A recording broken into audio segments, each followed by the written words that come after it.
पूरे ब्रजमंडल में महाराज 56 भोग बने हैं। देसी घी की मधुर सुगंध आ रही है। सब ब्रजवासी अपने अपने घरों में 56 भोग बना रहे हैं। ठाकुर जी नंद बाबा के पास गए, गोद में जाकर के बैठ गए और नंद बाबा से बोले, बाबा जे कौन के काजे 56 भोग बननो है? नंद बाबा बोले, लाला हम सब किसान हैं, हमारे इष्ट इंद्रदेव हैं, तो इंद्रदेव को प्रसन्न करने के लिए हम लोग 56 भोग बना रहे हैं। साल में एक बार हम इंद्र की पूजा करें तो हमारी पूजा से प्रसन्न है करके इंद्र ओलावृष्टि, अतिवृष्टि, अनावृष्टि इन सबन से हमारे खेतन की रक्षा करे, या हमारे हम इंद्र की पूजा कर रहे हैं। ठाकुर जी बोले, अच्छा बाबा एक बात बताओ, आपने इंद्र को प्रसन्न कर लियो और कहीं वायु देवता नाराज है गए तो? इंद्र तो प्रसन्न हो गए लेकिन वायु ही खत्म है गए तो आपकी फसल बच जाएगी?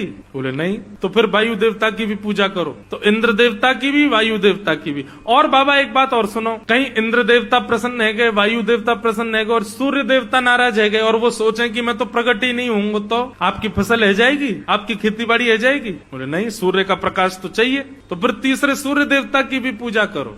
और सब प्रसन्न है गए, वरुण देवता नाराज हो गए तो जल ही नहीं डालोगे तो बीज उत्पन्न कैसे होगा? पिताजी यदि आप ऐसे एक एक देवता को प्रसन्न करोगे तो 33 करोड़ देवता हैं, सबके चाहवे से ही हमारी खेती बाड़ी चल रही है। एक देवता भी नाराज हो जाए तो हम कुछ नहीं कर सकते, लेकिन 33 करोड़ देवताओं को पूजने का विधान नहीं है। पत्तों में जल नहीं डाला जाता है, वृक्ष की जड़ में जल डाला जाता है, पत्ते अपने आप पुष्पित और पल्लवित हो जाते हैं। ये 33 कोटि देवताओं की जड़ के रूप में, मूल के आधार के रूप में नारायण हैं। यदि आप उनको निवेदित करोगे तो सब देवता प्रसन्न हो जाते हैं और वही नारायण हमारे ब्रजमंडल में गोवर्धन रूप में विराजमान। चलो सब गोवर्धन की पूजा करेंगे। ब्रजवासी बोले, या नेक्स्ट से लाला की बात मान करके हम वर्षन से चली आ रही इंद्र की पूजा बंद नहीं करेंगे। अरे लाला कौन सा देवता गोवर्धन नाथ?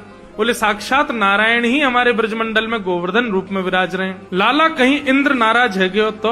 इंद्र नाराज है गए तो? ठाकुर जी बोले, जिनकी शरण में जा रहे हो वे तुम्हारी रक्षा करेंगे। इंद्र उनते बड़ो ना है, ये इंद्र आदि तो सब देवता हैं, पर ये तो साक्षात भगवान, चलो उनकी शरण में। अब भी ब्रजवासी राजी नहीं थे। ठाकुर जी ने सबसे कही, बोले आपने इंद्र को कभी देखा है? सब बोले नहीं। बोले लेकिन हम वचन देते हैं कि हमारे गोवर्धन नाथ प्रकट होकर दर्शन देंगे। अब चलो। तो दर्शन के प्रलोभन में सब गोवर्धन नाथ के दर्शन होंगे, दर्शन होंगे। देवता दिखेगो, देवता हमको आज दिखेगो, कैसे होवे देवता। इस भाव से सब ब्रजवासी 56 भोग ले करके गोवर्धन जा रहे हैं। सब ब्रजवासी 56 भोग लेकर के पहुंच गए गोवर्धन। गोवर्धन पहुंच करके सबन ने 56 भोग सजाए, गिरिराज जी की परिक्रमा लगाई, मानसी गंगा से श्री गोवर्धन नाथ जी को अभिषेक किया। अब सब लोगों ने 56 भोग सजाए, सब लोग गिरिराज जी से प्रार्थना करने लगे, स्तुति गाने लगे। इतने में ही 4 भुजा वारे श्री गोवर्धन नाथ गिरिराज पर्वत के ऊपर प्रकट है गए और चारों भुजाएं खाली हैं। शंख चक्र गदा पद्म नहीं है ठाकुर जी के हाथ में। चारों भुजाओं से ब्रजवासियों को बुला रहे हैं और कह रहे हैं, लाओ ब्रजवासियों भोग, लाओ ब्रजवासियों भोग। सब ब्रजवासी तो देख करके बोले, अरे लाला देख तेरो सांचो देवता प्रकट है गयो।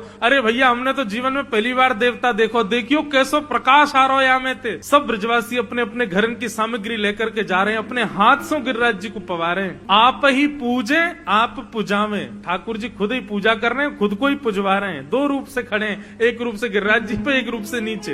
ब्रजवासी श्री दामा मधुमंगल लाला के पास गए, बोले लाला तेरा देवता है तो बड़ो सुंदर। ठाकुर जी बोले, देवता है भैया। बोले लाला एक बात बता, जे देवता को चेहरा तोते बहुत मिल रहा है, देखियो बिल्कुल तेरे जैसा लग रहा है। अगर तेरे 2 हाथ लगा दिए जाए तो ऐसा लगेगा तू ही देवता बन के खड़ो है का। ठाकुर जी बोले, ना ऐसी बात ना है, देवता तो गोरो है ना, मैंने कारो सो। बोले नहीं ना, देवता तेरे जैसो कारो ही है। लाला सही सही बता, जाते तेरा चेहरा कैसे मिल रहा है? तुम दोनों एक जैसे काई को लग रहे हो? ठाकुर जी बड़ा सहज उत्तर देते हैं। ठाकुर जी बोले, भैया मैं अपनी गैया चरावे गोवर्धन पर्वत पे आऊं तो जा गैया को दूध मैं पीऊं, जब गैया चरावे गोवर्धन पर्वत पे आऊं तो वही गैया को दूध निकाल के गोवर्धन नाथ पी ले।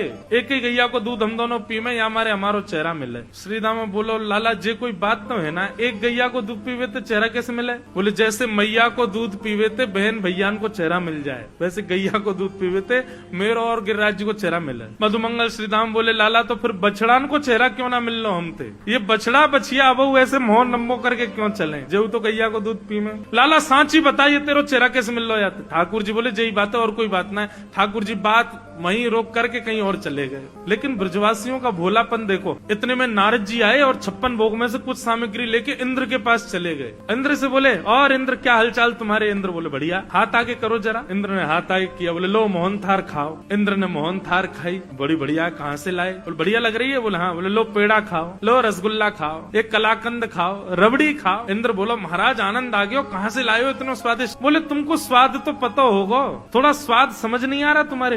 बोले थोड़ा थोड़ा ऐसा लग रहा है, मेरी हर वर्ष ब्रजवासी मेरी पूजा करते हैं ना, तो उनके प्रसाद को स्वाद बिल्कुल ऐसा ही रहे। बोलो वहीं से लाए हैं। आजकल तुम्हारी पूजा बंद हो गई है ना, वहाँ गोवर्धननाथ की पूजा हो रही है, अब तुम्हारी पूजा तो बंद, तुम्हारा पत्ता साफ हो गया मस्त। इंद्र बोला, क्या कह रहे हैं आप? बोले हाँ, वो नन्ना सा बालक कृष्ण है ना, उसने सबको गिरिराज जी की शरण में पहुंचा दिया। इंद्र बोले, इन ब्रजवासियों की इतनी हिम्मत, मेरी पूजा छोड़ दी इन लोगों ने, इस साल भर में एक बार मेरी आराधना करते हैं, बंद कर दी। मेघमालाओं को आज्ञा कर दिया, जाओ जाकर के पूरे ब्रजमंडल पर बरस जाओ, इतना बरसना कि पूरा ब्रज डूब जाए। यहाँ सब गिरिराज जी को भोग पवा रहे थे, नाच रहे थे, गा रहे थे, इतने में गड़गड़ गड़गड़ करके काले काले बादल आकाश में आ गए, अंधेरा हो गया महाराज, पूरे ब्रजमंडल पर अंधेरा छा गया। सांबर तक ऋतु। इंद्र ने साधारण बादलों को नहीं भेजा, जिन बादलों को प्रलय के समय पर वर्षा करने भेजते हैं, उन बादलों को भेजा। सांबर तक मेघ, एक बूंद हाथी के सूंड के समान गिर रही है आकाश, और वो भी मूसलाधार। ब्रजवासी त्राही माम करके दौड़ने लगे। अरे लाला, हम तो पहले ही मना कर रहे, इंद्र की पूजा बंद मत करो, देखो नाराज है गए हो। ठाकुर जी बोले, अविश्वास प्रकट नहीं होना चाहिए, जिनकी शरण में आए हो उनसे प्रार्थना करो। सब ब्रजवासी घुटनों पर बैठ गए, सब ब्रजवासी नेत्र बंद करके हाथ जोड़ करके प्रार्थना कर रहे थे। इतने में ही हमारे बाल कृष्ण प्रभु गए, गिरिराज जी को प्रणाम किया, प्रणाम करके एक तरफ से दोनों भुजाओं से उठा करके भीतर प्रवेश किया, और प्रवेश करके 7 कोस लंबे चौड़े गिरिराज पर्वत को अपने बाम हस्त की इकन्नी उंगली के नख पर ठाकुर जी ने धारण कर। आ जाओ सब ब्रजवासियों, सब आकर के खड़े है जाओ, मैंने गिरिराज जी उठा लिए। सब ब्रजवासी दौड़े महाराज, लाखों ब्रजवासी थे। बीच में एक पर्वत के ऊपर ठाकुर जी खड़े हैं, चारों तरफ ब्रजवासी अपनी अपनी छड़ी लगा करके खड़े है गए। सबन ने अपनी छड़ी लगा ली और सब एक टक अपलक नेत्रों से ठाकुर जी को देख रहे हैं। लाला, तेने इतना बड़ा गिरिराज पर्वत कैसे उठा लियो? ये तोपे तेरी उंगली पे ऐसे कैसे उठ गो गिरिराज जी? ये तो बहुत बड़ा पर्वत है लाला, 21 किलोमीटर लंबो चौड़ो पर्वत है। ठाकुर जी बोले, हम जय जय हैं, आओ प्रणाम करो। ए मधुमंगल श्रीधाम, चला प्रणाम कर। बोले लाला, तू जो कहेगो सो मान जाएंगे, लेकिन जे ना मानेंगे कि तू जय जय, तू जय जय ना है, तू भगवान ना लाला, तू तो हमारो लाला है, तू तो हमारो सखा है, तू तो हमारो मित्र है, तू भगवान ना है। तेने ये गिरिराज जी भगवान बन के नहीं उठाए, तू सही बता तेरी उंगली में शक्ति कहाँ से आई? ठाकुर जी के नेत्र बंधुओं सजल हो गए। कितने भोले, कितने सरल, कितने सहज ब्रजवासी, ये मानते ही नहीं है कि मैं भगवान। ठाकुर जी बोले, बताऊं मैंने कैसे उठाए? बोले बता। बोले पहले आप सब अपनी छड़ी हटाओ। ठाकुर जी सब ब्रजवासी बोले, लाला छड़ी हटा देंगे तो गिरिराज जी नीचे आ जाएंगे। बोले तो फिर मैं अपनी उंगली हटा लूं, तुम लोगों की छड़ी पर टिक रहे हैं तो? बोले हाँ लाला, तू अब हटा ले एक बार, हमने छड़ी लगा ली, यही पर टिक गए। ठाकुर जी ने जैसी उंगली नीचे करी, सोई सबन की छड़ी टूट गई, गिरिराज जी नीचे आने लगे। ओ लाला संभाल संभाल। ठाकुर जी ने फिर से उंगली लगाई, अब तो दूर दूर तक कोई सपोर्ट नहीं, अकेले ठाकुर। लाला तू सच में जय जय?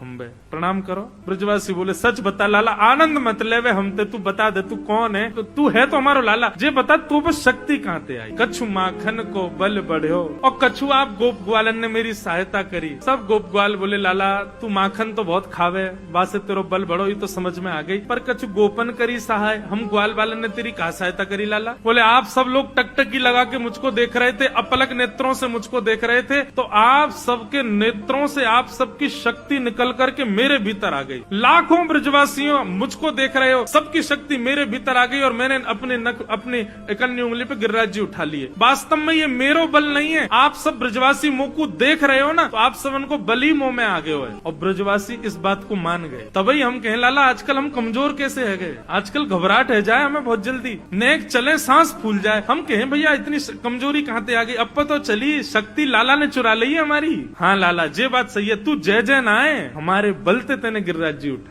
महाराज ब्रजवासी ने घी के पीपा खोल लिए और लगे महाराज लड्डू बनावे, बढ़िया लड्डू बनावे, मोहन थार बनावे। नंद बाबा बोले, तुम्हें नेक शर्म ना आ रही? गिरिराज जी उठा रखे हैं लाला ने, और यहाँ 56 भोग बना रहे हो तुम? बोले बाबा तुम ना जानो, ये 56 भोग बनावेंगे, बना के फिर हम खामेंगे, फिर हमारे भीतर शक्ति बनेगी, फिर हम लाला को देखेंगे, तब हमारी शक्ति लाला में जावेगी, तब लाला उठावेगा। ठाकुर जी को आनंद तो इतना आ रहा है, बोले मानना ही नहीं कि मैं भगवान। और श्री राधे जू की कृपा सो मैंने गिरिवर लियो उठाए। अरे लाला, श्री राधा रानी की तो पे कहा कृपा भई जो तेने गिरिराज जी उठ। जिस शिला पर ठाकुर जी खड़े थे उसके पीछे जाकर के जब देखा तो एक पद्मासन में श्री किशोरी जी बैठी हैं और अपनी भ्रगुटी से गिरिराज जी को देख रही हैं। ठाकुर जी ने तो उंगली पे गिरिराज जी उठाए पर किशोरी जी की तो दृष्टि पर गिरिराज जी टिक गए। श्री राधे जू की कृपा से मैंने गिरिवर लियो। 7 दिन 7 रात्रि तक ठाकुर जी ने गिरिराज जी धारण किए। 7 दिन बाद इंद्र ने अपने दूतों से पूछा कि ब्रजमंडल बह गया हो, सब मर गए हो तो वर्षा बंद कर दो। सब ने कही बोले महाराज मां तो 56 भोग जय रहे हैं सब रे और धूल उड़ रही है ब्रजमंडल में। 7 बरस के ठाकुर जी अपने इकन्नी उंगली पर गिरिराज जी धारण करके खड़े हैं। आकाश में सुदर्शन चक्र इतनी द्रुत गति से चल रहे हैं कि पूरे पानी को सुखो रहे हैं। शेषनाग ने बांध बना दिया, बाहर का पानी भीतर नहीं आ रहा और एक कोने पर अगस्त मुनि बैठ करके पूरे जल को पी रहे हैं। धूल उड़ रही है ब्रज में। इंद्र को पता चल गया, राम राम मैंने बहुत बड़ा अपराध कर दिया। ठाकुर जी चरणों में आ गया। ठाकुर जी ने गिरिराज जी पुनः पधरा दिए। इंद्र ने भगवान की स्तुति गाई और सब ने श्री गोवर्धन नाथ जी का मधुर जय जयकार किया।